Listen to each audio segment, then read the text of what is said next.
यिर्मयाह 33 उसकी 3 आयत, मत्ती 7 उसकी 7 आयत, यूहन्ना 15 उसकी 7 आयत, मरकुस 11 उसकी 24 आयत,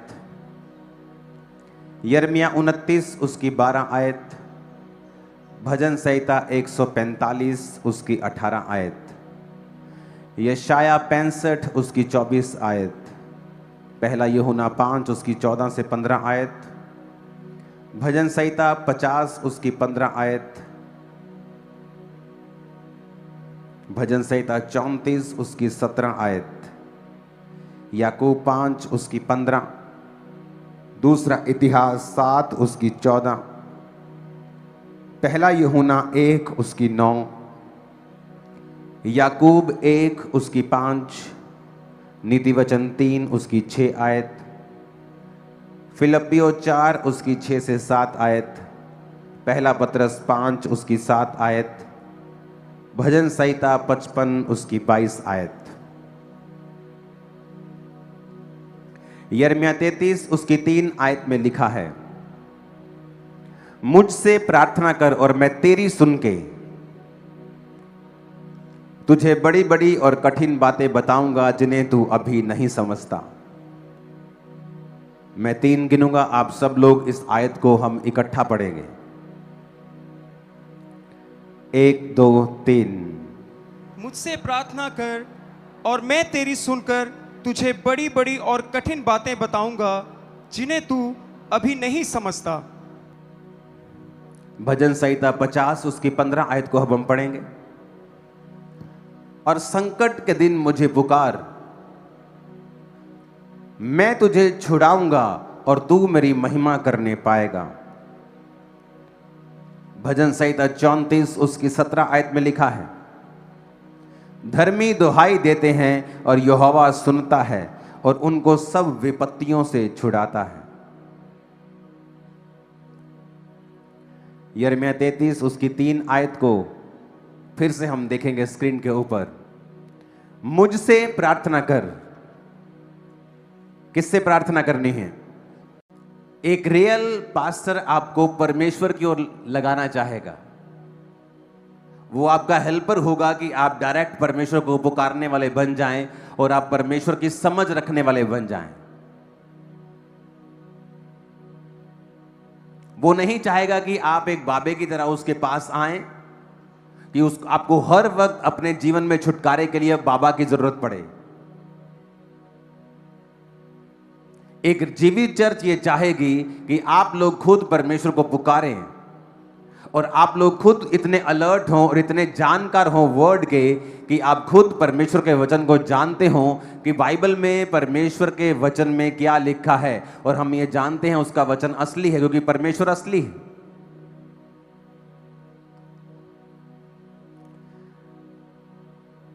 क्रूसेड के एक दिन पहले, पठानकोट के क्रूसेड के एक दिन पहले, 2-3 दिन पहले मेरी वाइफ को एक दर्शन आता है और ये एक्सरसाइज कर रही थी। तब उस टाइम इसको जस्ट एक झपकी ऐसे सीधा फ्लैश की तरह बचता है कि क्रूसेड में बारिश पड़ रही है।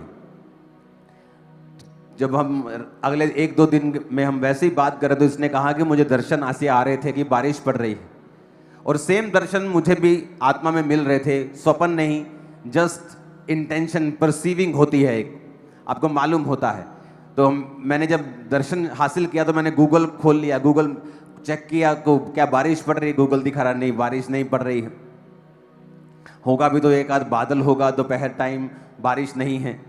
तो मैंने सोचा ठीक है, लेकिन जैसे जैसे दिन नज़दीक आता जा रहा था मेरे मन में वो जो बारिश के लिए वो प्रेशर था वो बढ़ता जा रहा था। तो रात को जब मैं प्रार्थना कर रहा था तो मैंने बुधवार को, जब पीक समय होता है, पीक टाइम होता है काम करने का टीम का, क्रूसेड वह लाखों लोगों को संभालना है, अरेंजमेंट्स करने हैं, सब तैयारियां हो रही हैं, सब एक रात में वहाँ पे 2-3 रात में सारा बनता है, इतना तामझाम बनता है कि आम बंदा देख के हैरान होता है कि हुआ कैसे, इतना बड़ा टेंट लगा कैसे, कौन आ रहा है इतना बड़ा टेंट लगा रहे हो।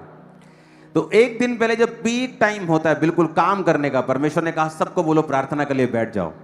मैंने रात के 11-10 बजे अपनी टीम को मैसेज किया कि जितनी टीम अवेलेबल है, जितनी बाइबल कॉलेज के स्टूडेंट्स अवेलेबल हैं, जहां जितने हैं यहाँ खामरा में, सब लोग प्रेयर माउंटेन आ जाओ और लगातार हम 6 घंटे प्रार्थना करेंगे, बारिश ना आए।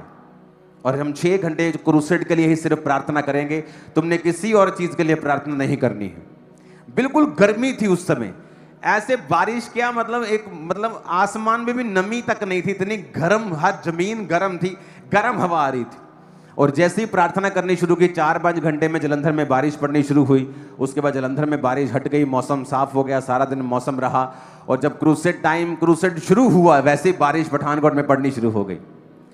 लेकिन परमेश्वर ने, आत्मा ने एक रात पहले पूरी रात प्रार्थना में लगवाई थी। कितने लोग थे, बहुत ज्यादा बड़ी टीम थी, बहुत भर गया था वो। पूरी टीम प्रार्थना कर रही थी पूरा रात। मैं प्रार्थना कर रहा था, परमेश्वर कृपा कर, बारिश पे कृपा कर। और लोग क्या समझते हैं कि वो क्रूसेड पे जाते हैं, उन्हें रिजल्ट नजर आता है। वहां के लोगों ने, वहां के अन्य जाति लोगों ने, वहां के नॉन क्रिश्चियंस लोगों ने मैसेज किया टीम को, जो पहले विरोध कर रहे थे, कि हमें आपकी मीटिंग बहुत अच्छी लगी, हमें वचन बड़ा अच्छा लगा, हमें आपके अरेंजमेंट बड़े अच्छे लगे। पुलिस वाले फोन कर रहे थे मेरी टीम को, जो पुलिस के बड़े अधिकारी थे, वो उन्होंने टेस्टिमनी दी कि हमें लगा कि आपके पास्टर तो यहाँ पहुंचेंगे भी नहीं, वो तो आएंगे भी नहीं, आपका प्रोग्राम फेल हो गया, आप प्रोग्राम नहीं कर पाओगे। उन्हें क्या मालूम था कि एक रात पहले ही परमेश्वर हमारी प्रार्थना को सुन चुका है।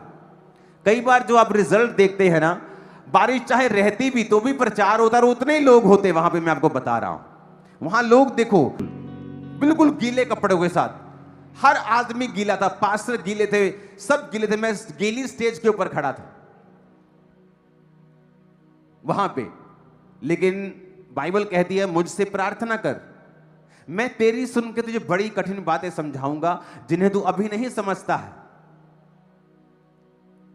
आज जो मिसिंग लिंक है एक सेवक का, एक विश्वासी का, वो है प्रेयर करना। आप कभी भी क्रूसेड देख लो, जब क्रूसेड होता है तभी आप देखोगे अचानक से विरोध होना शुरू होता है। क्यों? क्रूसेड के बाद ही ऐसा कोई कभी नोटिस किया? या क्रिसमस टाइम जब बहुत मीटिंग्स हो रही होती हैं, बड़ी महिमा होनी होती है, वो शोभा यात्रा निकलनी होती है, शैतान के गढ़ों को हिलाना होता है, तभी विरोध शुरू होता है हर बार। क्यों? ऐसा क्यों? आपको क्वेश्चन पूछना होगा, क्यों? आप कहीं भी चले जाओ, आपका विरोध नहीं होता, चर्च में जाने से ही विरोध होता है। क्यों ऐसा? हालांकि जो क्रिश्चियन लोग हैं, जो क्रिश्चियनिटी है, उसने कभी किसी पे कब्जा नहीं किया। जो रियल क्रिश्चियनिटी है, नाम के क्रिश्चियंस हैं तो नाम में तो बहुत से लोग आज भी नाम के हर धर्म में घूमते हैं, जो अपने अपने धर्म की बदनामी करते फिरते हैं। रियल क्रिश्चियंस ने अंग्रेजों का विरोध किया है भारत में, जो लोग कब्जा कर रहे थे। पढ़ के देखो इतिहास, आपको इतिहास मिल जाएगा। उन्होंने विरोध किया है मिशनरियों ने, इसलिए अंग्रेज लोग मिशनरियों से दूरी बना के रखते थे, जो प्रचार करने वाले होते थे, क्योंकि वो सच्चाई बोलते थे, वो उनको उनके पाप याद करवाते थे, उनको पसंद नहीं था। किसी भी हुकूमत को पसंद नहीं है कि आप उसके पाप उसे याद करवाओ लोगों के सामने। ऐसा क्यों? कि चर्च जाने से विरोध होता है, मीटिंग करने के बाद ही विरोध होता है, बड़ा क्रूसेड करने के बाद ही विरोध होता है। क्यों? क्योंकि शैतान के गढ़ हिलते हैं, उसकी पकड़ लोगों पे ढीली होती है। अगर नशे का आत्मा उस एरिया के ऊपर कब्जा रखता है और उसने अपने छोटे छोटी आत्माओं को नीचे भेजा हुआ है काम करने के लिए, जब एक मीटिंग होती है तो उन आत्माओं के ऊपर कब्जा होता है और वो इसे पसंद नहीं करते। अगर एक एरिया के ऊपर जादू टोने का प्रभाव है, बीमारियों का प्रभाव है, एक साउथ अमेरिका का देश था जहां गरीबी थी, और इतनी गरीबी थी और इतनी बीमारी थी और लोग ड्रंकर्ड थे, शराबी थे। वहां हर आदमी शराब पीता था। यह नहीं कि ये 2 पीते हैं और 3 नहीं पीते, हर आदमी शराबी था। और यह नहीं कि शराब पीते, गड़कते थे शराब, और सब खेती करते थे और अंत के गरीब थे। और वहां रिवाइवल शुरू हुआ और प्रीच शुरू हुआ। जब प्रीच शुरू हुआ, प्रार्थना करनी शुरू की पास्टर्स ने कि आओ हम प्रार्थना करते हैं, और प्रार्थना नाइट रखने लगे, जहां पर लोग फास्टिंग के साथ रात रात भर प्रार्थना करते थे। और उस प्रार्थना करने के बाद क्या हुआ, परमेश्वर ने उस एरिया को चेंज किया।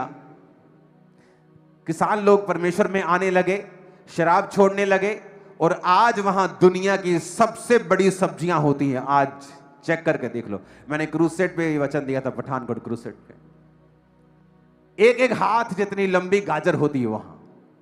ये सब्जियां देखो, ये नॉर्थ, ये साउथ अमेरिका का देश, वो गाजर, ये एआई फोटोज नहीं है, एडिटेड नहीं है, रियल फोटोज हैं ये।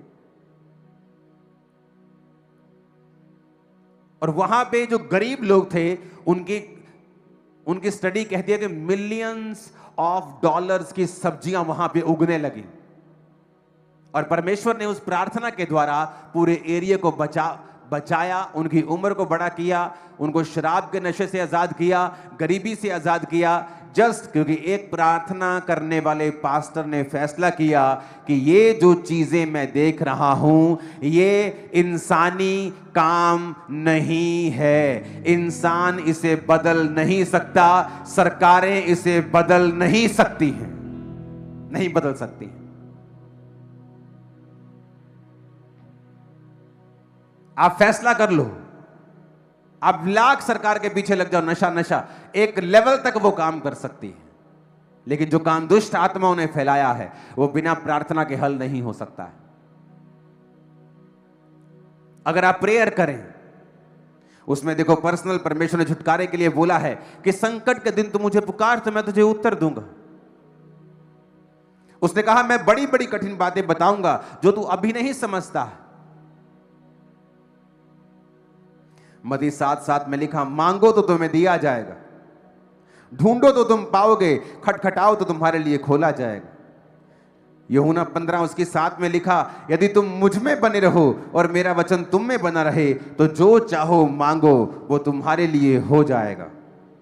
यिर्मयाह 29:12 में लिखा, तब उस समय तुम मुझे पुकारोगे और आकर मुझसे प्रार्थना करोगे और मैं तुम्हारी सुनूंगा। सब बोलो आमीन। उसने कहा मैं तुम्हारी सुनूंगा जब तुम आकर मुझसे प्रार्थना करोगे, जब तुम आकर मेरे सामने दुहाई दोगे, जब संकट के दिन तुम मुझे पुकारोगे तो मैं तुम्हारी सुनूंगा। आपने कभी नोटिस किया जब आप प्रार्थना करने के लिए बैठते हैं, दुनिया के सारे नेगेटिव ख्याल आपके मन में आते हैं, शक आने शुरू होता है, डाउट होना शुरू होता है, गुस्सा आना शुरू होता है, काम याद आता है, फोन याद आता है, सडनली लड़ाई हो जाती है कुछ, ताकि आपकी प्रेयर लाइफ को इफेक्ट किया जा सके। क्योंकि प्रेयर आपका एक वेपन है, प्रेयर एक हथियार है। शैतान जानता है कि प्रार्थना करने से देश बदल जाते हैं, परिवार बदल जाते हैं, सिचुएशंस बदल जाती हैं, जिंदगियां बदल जाती हैं, हीलिंग हो जाती है, उससे सब पता है। आप प्रेयर करने के लिए बैठेंगे, वो आपके साथ फाइट करेगा। प्रार्थना करने से पहले आपकी लड़ाई हो जाएगी घर में, प्रार्थना करने से पहले आपका फोन में आप बिजी हो जाओगे, अब आपकी बेस्ट पिक्चर लग जाएगी, आप पिक्चर देखने लग जाओगे, आप बोलोगे ओहो थोड़ा चल कोई नहीं 2 घंटे देख के फिर मैं प्रार्थना करता हूं। 2 घंटे के बाद जब प्रार्थना करने के लिए बैठेंगे आप थक चुके होंगे, आप बोलेंगे चलो अब नींद आ रही मैं सोता हूं, अब मैं सुबह उठ के प्रार्थना करता हूं। जैसे आप सुबह उठेंगे आप लेट उठेंगे, आप बोलेंगे चल मैं रात। शैतान आपके सिंगल डे से फाइट करता है, सिंगल डे। वो आपसे रोज फाइट करता है कि आज का दिन मैं निकालूंगा। रोज की रोटी प्रभु कहता है ना मुझे रोज दे, वो कहता है आज पे कॉन्सेंट्रेट कर। डेविल बिगेस्ट कॉपी करने वाला है परमेश्वर की। अगर आप बड़ी चीजें पढ़ेंगे दुनिया में, मैं उनका नाम नहीं लूंगा, बाइबल से कितनी चीजें कॉपी की हैं उन्होंने, क्योंकि डेविल जो है उसका अपना कुछ नहीं है, हर चीज कॉपी की हुई है उसने परमेश्वर की।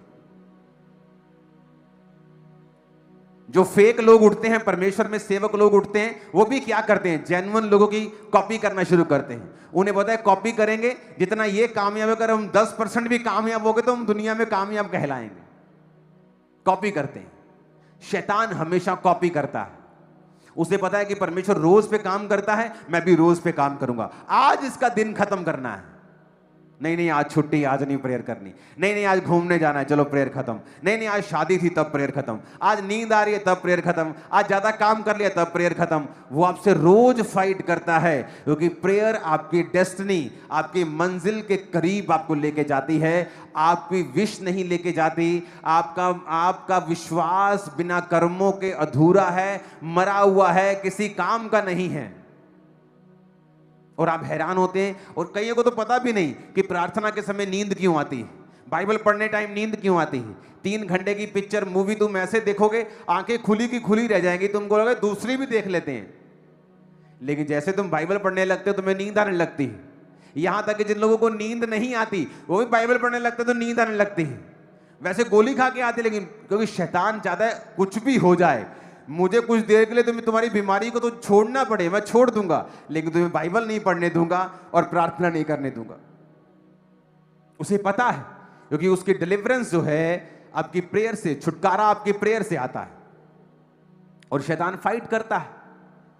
और पिछले 3 हफ्तों में हमने 2 बड़े इंसिडेंट होते हुए देखे हैं, एक प्लेन वाला, एक पठानकोट क्रूसेड वाला, और दोनों ही विषयों में हमने घंटों बैठ के लगातार प्रार्थना की,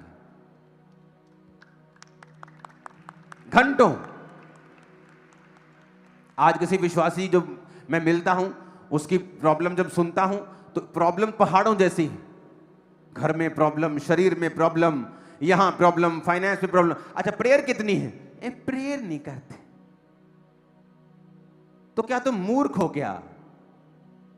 पास्टर क्या करेगा तुम्हारे लिए? वो क्या परमेश्वर है? उसकी ले हैंड का असर तब है जब तुम वचन पे चल रहे हो। इसलिए परमेश्वर लोगों से पूछते थे कि पाप तो नहीं करोगे, फिर से गुनाह में तो नहीं जाओगे। हीलिंग आपकी साल्वेशन के लिए है, कुछ दिखाने के लिए, कुछ प्रूफ करने के लिए नहीं। अगर आप हीलिंग लेने के बाद फिर से आपका लाइफस्टाइल वही है, आपने शराब नहीं छोड़ी, आपने नशा नहीं छोड़ा, आपने गलत काम नहीं छोड़े, आपने सिर्फ यीशु मसीह को परमेश्वर नहीं माना, तो वो बीमारी फिर वापस आती है। लोग बोलते हैं ये तो फिर वापस आ गई, क्योंकि आपकी लाइफ का चेंज होना लाजमी है हीलिंग के बाद, डिलीवरेंस के बाद, ताकि वो हीलिंग और डिलीवरेंस बनी रहे, कंटिन्यू रहे आपकी लाइफ। और वो कैसे रहेगी? प्रेयर से। प्रेयर आपको जोड़े रखती है। प्रार्थना में ब्रेक जीसस से ब्रेक के बराबर है। आप प्रार्थना में टूट गए हैं, आप जीसस से टूट गए हैं। मेरी लाइफ में ब्रेक थ्रू कैसे आया, सेवकाई में कैसे आया? क्योंकि लोग देखते हैं जो बाहर हो रहा है, लोग हैरान हो रहे हैं। दुनिया से, दुनिया के हर एक कोने से पास्टर्स लोग आकर मिलते हैं, और जब वो देखते हैं कि चलो इस चर्च की तो समझ आती है कि यहां लाखों लोग बैठे हैं, ओवरफ्लो में हजारों लोग बैठे हैं, चलो इसकी तो समझ आती है कि आप यहां पे हैं, पर हमें गुरदासपुर की समझ नहीं आती कि वहां लाखों लोग क्यों बैठे हैं स्क्रीन के सामने। अमृतसर की समझ नहीं आती, वहां 2 चर्चें हैं बड़ी बड़ी, वहां नहीं समझ आती हमें लोग कैसे बैठे हैं। हमें बटाला की समझ नहीं आती, हमें आपकी 200, 250, 400 चर्चों की समझ नहीं आती कि वहां लोग स्क्रीन पे कैसे बैठे, वो भी लाखों में। क्योंकि आपको नजर आ रहा है बाहर का, और परमेश्वर तैयारी करता है अंदर। आज भी मुझे याद है जिस रूम में मेरी वाइफ को पवित्र आत्मा मिला, उसी रूम में हम प्रार्थना किया करते थे। और मैं जब एंटर करता तो टीम देखते थे कि आज गए 7 घंटे, वहां बैठे हैं 7 घंटे लगातार, 6 घंटे लगातार। ये टीम निकलती थी एक दूसरे को इशारा करके, मैं चले हूं, तू संभाल ले, ये मेरा हारमोनियम तू पकड़ ले, ये मेरा कॉर्ड तू पकड़ ले, अब मैं जा रहा हूं, मुझे 4 घंटे हो गए, इनका तो पता नहीं कब उठने वाले हैं। कंटिन्यू प्रार्थना, बिना विषय के, बैठकर प्रार्थना प्रार्थना प्रार्थना प्रार्थना। जिस समय मैं 20-21 साल का यूथ, अभी मैं यूथ ही हूं, 21 साल का जब मैं था, जब यूथ लोग पार्टीज करने जाते थे, अपनी गर्लफ्रेंड से मिलने जाते थे, और जिस नाइट को, मान लो सुबह मैंने बिजनेस किया और शाम को चर्च में गया, और जो नाइट फ्री होती थी कि आज मैं 9 बजे फ्री हो गया, मेरा मन एक्साइटेड होता था कि आज 9 बजे में फ्री हो गया, मैं 9 से 2 लगातार 5 घंटे बैठ सकता हूं। मेरे मन में एक्साइटमेंट होती है, आज मैं फ्री हूं तो मैं प्रेयर कर सकता हूं। लोगों को वो प्रार्थना दिखती नहीं थी, क्योंकि वो अंदर रूम में मैं अकेला होता था। मैंने शुरू से ही लोगों के बीच में बहुत कम प्रेयर की है। मैंने अपनी पर्सनल प्रेयर हमेशा ज्यादा की है। और 6 घंटे 7 घंटे रूम में बैठे प्रार्थना कर रहे हैं। कभी एक सॉन्ग सुना, वर्शिप की, 2 सॉन्ग 3 सॉन्ग सुने, फिर प्रेयर की, जस्ट बैठे रहे, आंखें बंद करके प्रार्थना की, गैर भाषा बोली, ऊंची ऊंची नहीं, जस्ट बैठे आराम से परमेश्वर की हजूरी में। और चीजें बदलती गई। लोग ऐसे जुड़ते गए जिन्होंने काम किया। कोई फॉरेन मिनिस्ट्री इस चर्च के साथ जुड़ी हुई नहीं थी कि वहां से पैसा आ रहा है, फॉरेन फंडिंग आ रही है, नथिंग। यहां के लोग थे जो परमेश्वर ने खड़े किए, इंडिया के लोग, इसी देश के लोग। अब तो पूरी दुनिया के लोग जुड़े हुए हैं, तब ऐसा नहीं था। तब तो इंटरनेट पे लाइव भी नहीं होता था, तब भी यह चर्च बहुत बड़ी चर्च थी। कैसे? प्रार्थना से। पास्टर कहने लगे, कहां चले गए हो, किस गांव में चले गए हो, वहां तो कोई परिवार क्रिश्चियन नहीं है, शहर से इतना दूर चले गए, लोग आएंगे कैसे? ऐसे आएंगे जहां जैसे आप बैठे हो आज, भाग भाग के आए। प्रेयर से। कितनी प्रेयर की है आपने अपने केस के लिए? कितने दिन की है? एक पास्टर एक औरत के घर गया और उसने दर्शन देखा कि 2 शैतान के 2 अजगर हैं और उनके पेट बड़े बड़े हैं। तो उसने कहा कि मैंने दर्शन देखा है तुम्हारे घर में, क्या हुआ था, मुझे कुछ बताओ, कोई स्टोरी है तुम्हारे पीछे, क्या तुमने प्रभु से कुछ मांगा या कुछ किया? कहती हाँ, मैंने जब वचन पढ़ा ना कि जो कुछ तुम प्रार्थना में मांगोगे और विश्वास करोगे तुम्हें मिल गया, वो तुम्हें मिल जाएगा। कहती जितना ही मैं प्रेयर वचन सुनिया, मैनू चढ़ गया जोश। कहती मैं घर गई, मैं लाइव है घुटने की प्रार्थना, कहती मैं लगातार प्रेयर की, मैं 4 घंटे। अगले हफ्ते जब बैल नहीं आए, बैलों के लिए प्रेयर की उसने कि मुझे बैल चाहिए परमेश्वर, बैलों की जोड़ी चाहिए। अगले हफ्ते प्रार्थना थोड़ी कम हो गई, 3 घंटे। 1 महीने के बाद हो गई 2 घंटे। 4 महीने जब वो पूरा नहीं हुआ कुछ भी, प्रार्थना रह गई आधा घंटा। उसके बाद टाइम फीस खत्म हो गई प्रार्थना। कहती नहीं मिला। जब पास्टर घर में आया, उसने दर्शन देखा, उसने कहा जब तूने मांगना शुरू किया परमेश्वर ने उसे भेजा, लेकिन जब वो तेरे पास पहुंचने वाला था तूने प्रार्थना करनी बंद कर दी और शैतान वो आशीष खा गया। मैंने अपनी लाइफ में नोटिस किया, जब आप ब्रेक थ्रू के बिल्कुल नजदीक होते हैं, अपनी लाइफ में आशीष के बिल्कुल नजदीक होते हैं, शैतान आपको ज्यादा तंग करता है, बीमारी ज्यादा तंग करती है।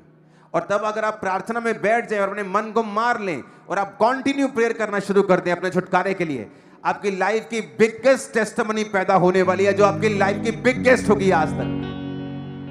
मैं आपको बता रहा हूं, मैं आपको प्रैक्टिकल वर्ड दे रहा हूं। Hallelujah, hallelujah. बिगेस्ट मैं आपको बता रहा हूं टेस्टिमनी आपके पास होगी।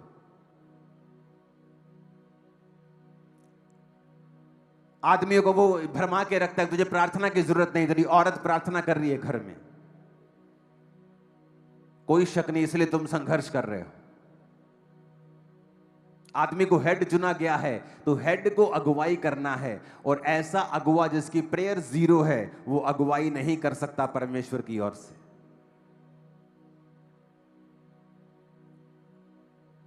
हालेलुया। जब याकूब अपने भाई को धोखा देकर आशीष ले गया और जब वापिस आया 20 कितने साल बाद, 7 साल उसने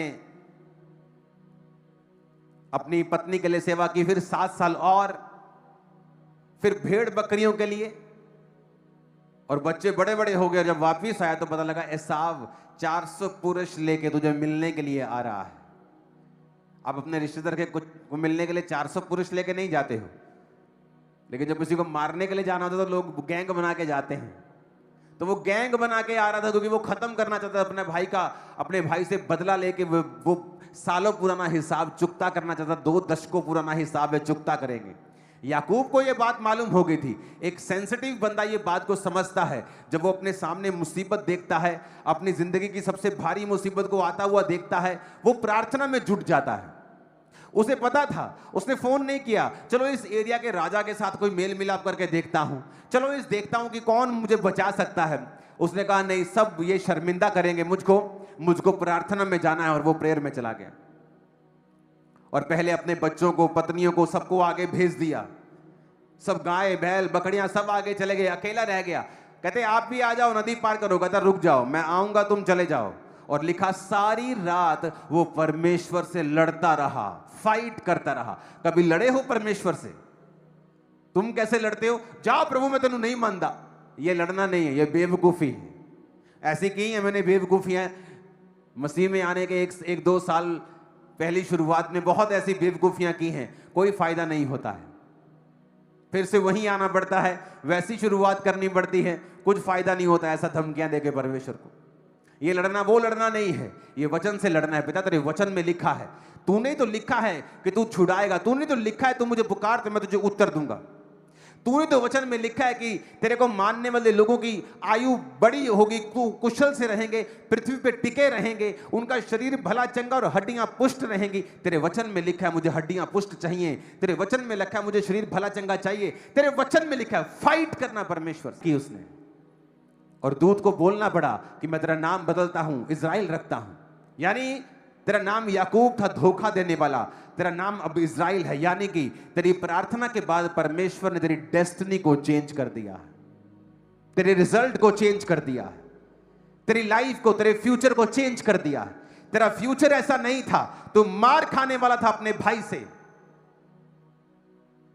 तेरे बच्चे और तू मरने वाले थे, पर तू फाइट कर रहा है परमेश्वर से, इसलिए तेरा फ्यूचर चेंज किया जाता है। हिजकिय्याह को मालूम होता है मेरी उम्र खत्म हो गई। नबी कहता है जिसको जो देना है बांट दे। बाइबल कहती वो दीवार की तरफ मुंह करता है, यानी संसार से मन फिराता है और प्रार्थना करता है और परमेश्वर से बोलता है प्रभु मैं तेरे साथ वफादार रहा हूं। और उसकी उम्र को 15 साल परमेश्वर और बढ़ाता है।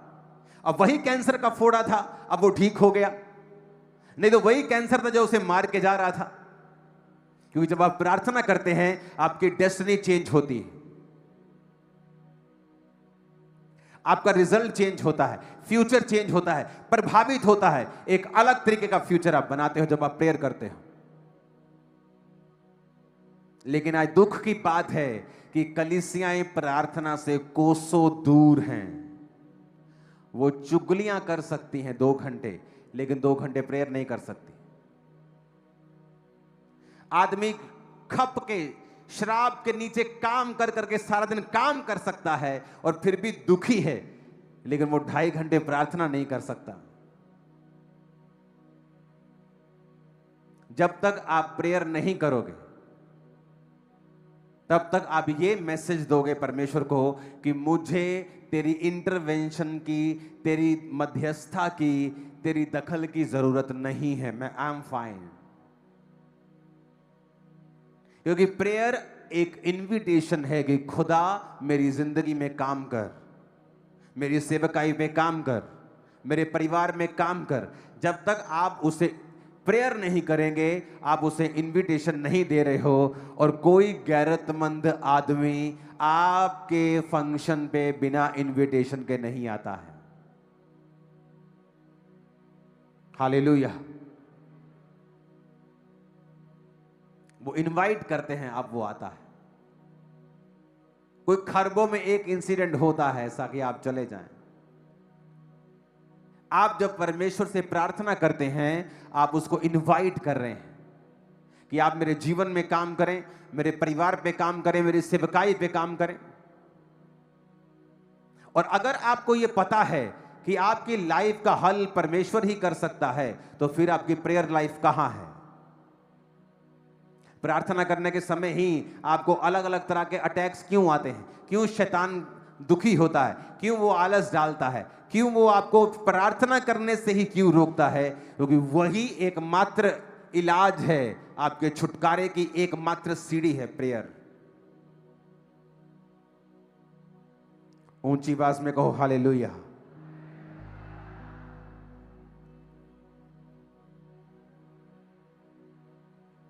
याकूब 5 उसकी 15 में लिखा है, विश्वास की प्रार्थना के द्वारा रोगी बच जाएगा और प्रभु उसे उठाकर खड़ा करेगा। याकूब 1:5 में लिखा है, अगर तुम में से बुद्धि की घटी हो तो उसे वो परमेश्वर से मांगे। फिलिप्पियों 4:6 में लिखा है, किसी बात की चिंता मत करो, हर बात तुम्हारे निवेदन, प्रार्थना और विनती के द्वारा धन्यवाद के साथ परमेश्वर के सामने उपस्थित की जाए। 1 पत्रस 5:7 में लिखा है, अपनी चिंता उसी पर डाल दो क्योंकि उसी को तुम्हारा ध्यान है।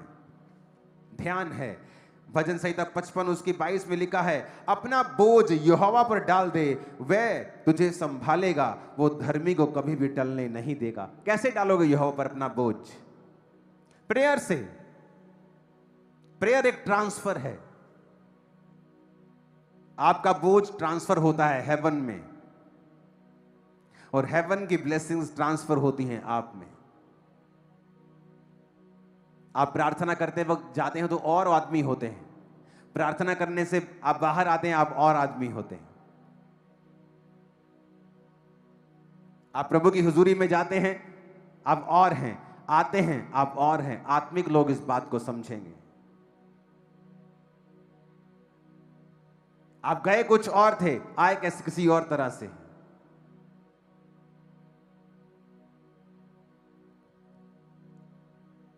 ऊंची आवाज में कहो हालेलुया। प्रार्थना पहाड़ की प्रार्थनाओं से कितने लोग जुड़ते हैं? हाथों को हिलाओ जरा। आधे लोग हैं? नहीं, आधे से ज्यादा है। ओके, 80% लोग हैं।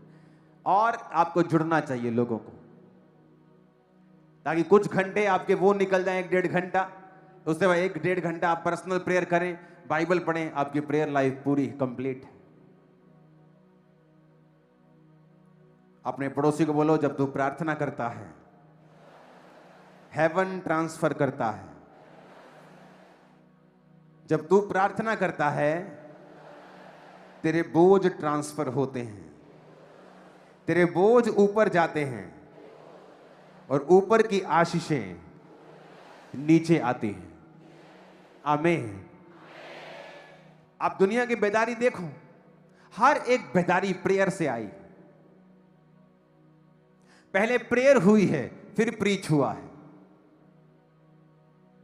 पहले प्रार्थनाएं हुई हैं। उन स्टेट्स में जहां परसिक्यूशन हो रहा है, वो छत्तीसगढ़ हो, राजस्थान हो, कहां कोई भी हो, उन लोगों से मेरी विनती है, प्रार्थनाओं में लगे रहें। उस बेदारी को जो आने वाले समय में होने वाली है, कोई दुनिया की ताकत उसे रोक नहीं सकती। जस्ट प्रार्थना करते रहें, प्रार्थना करें, बस मेरे लिए भी प्रार्थना करें। आपकी प्रेयर मेरे लिए बिगेस्ट सपोर्ट है। एक सेवकाई बिना पैसे के चल सकती है, पर बिना प्रार्थना के नहीं चल सकती।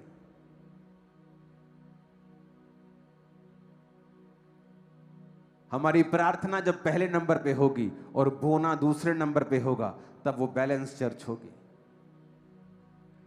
अगर हमारी प्रेयर लाइफ फर्स्ट नंबर होगी, हमें मालूम होगा बैठकर अपने पास्टर के लिए प्रार्थना करनी है, वो किन चीजों से होकर गुजरते हैं, आपको उसका 1% भी अंदाजा नहीं, 1% भी आपको पता नहीं है।